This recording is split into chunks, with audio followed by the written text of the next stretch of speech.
પછી મિત્રો જય દાદા દ્વારકાથી જયમાં ભવાની. કેમ છો બધા? મજામાં ને? મિત્રો આપણે આ પોરબંદર જિલ્લાનું બગવદર પાસે બગવદરમાં જે આપણે સૂર્ય મંદિર છે ને એ મંદિર છે, ખૂબ જોવાલાયક છે, ખૂબ સરસ છે. તમે બાળકોને લઈને આવો ને તો પણ બાળકોને ગમે એવું અને સુંદર ધાર્મિક વાતાવરણ વાળું આ મંદિર છે. આ મંદિરની અંદર નવગ્રહનું સ્થાપન છે. તમને એકવાર જુઓ ને અને સુંદર નદીના કિનારે પણ આ મંદિર આવેલું છે, એટલે પાસે નદી છે. તમને થોડી વાર તો એવી અનુભૂતિ થાય કે જાણે આપણે કોઈ વિદેશમાં આવ્યા હોય ને એવી અનુભૂતિ. એવું સરસ સ્વચ્છતા અને એવું નું આ મંદિર છે. ભગવાન શિવની સરસ મજાની પ્રતિમા છે. અહીં મિત્રો રાત્રે તો નજારો જોવા જેવો હશે હો. આપણે રાત્રે નથી આવ્યા, પરંતુ કદાચ ને રાત્રે જોઈ ને તો ખૂબ નજારો સારો હશે. આ પાસે નદીનો નજારો કેવો સરસ લાગે છે તમને. સરસ મજાનો નજારો છે મિત્રો. એટલે એક વખત ખાસ બાળકોને લઈ અને અહીંયા આવજો.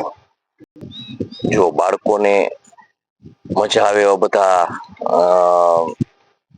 જે બાળકોને ગમે એવા બધા સાધનો પણ અહીંયા બગીચાની અંદર સ્થાપિત કરેલા છે અને ખૂબ મજાની સ્વચ્છતા વાળું અને કુદરતી આકર્ષણ થાય ને એવો આ નજારો આ મંદિરનો છે.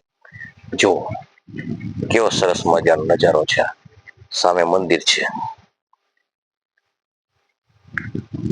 આ બગીચો છે.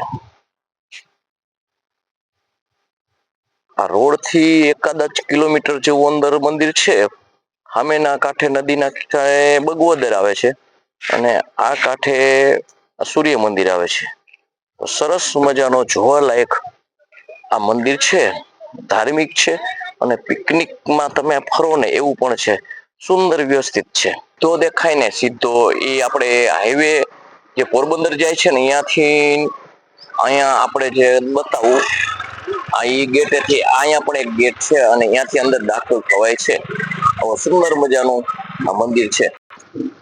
જો આ નદી છે, નદીના કિનારે ને કિનારે જ રોડ આવે છે.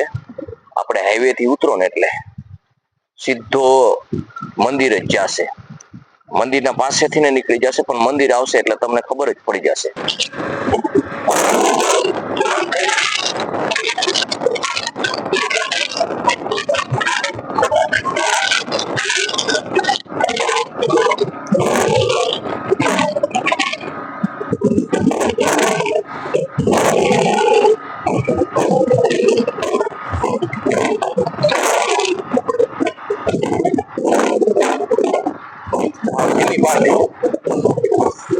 હાલો, જો મિત્રો આ ગેટ આવ્યો છે. આ ગેટ છે, સૂર્ય મંદિરનો ગેટ છે. જો મિત્રો આ ગેટ છે, અહીંથી લગભગ કિલોમીટર જેવું થાય છે અને આવી ગયો આપણે પોરબંદર હાઈવે. બતાવું છું તમને.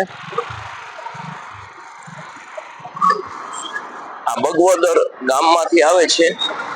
આ પોરબંદર હાઈવે આવી ગયો, જે દ્વારકાથી એ બાજુથી આવે છે અને આ જે છે ને એ પોરબંદર જાય છે. જય માતાજી, જય દાદા દ્વારકાથી, જય માં ભવાની.